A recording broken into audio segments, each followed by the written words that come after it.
உண்மையை சொல்லி நன்மையை செய்தால் உலகம் உன்னிடம் மயங்கும். நிலை உயரும் போது பணிவு கொண்டால் உயிர்கள் உன்னை வணங்கும். உண்மையை சொல்லி நன்மையை செய்தால் உலகம் உன்னிடம் மயங்கும். நிலை உயரும் போது பணிவு கொண்டால் உயிர்கள் உன்னை வணங்கும். உண்மை என்பது அன்பாகும், பெரும் பணிவு என்பதும் பண்பாகும்.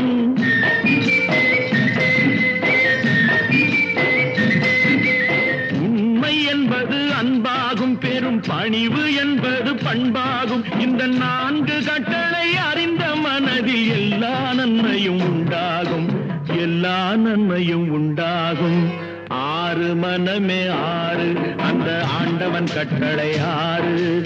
6 மனமே 6.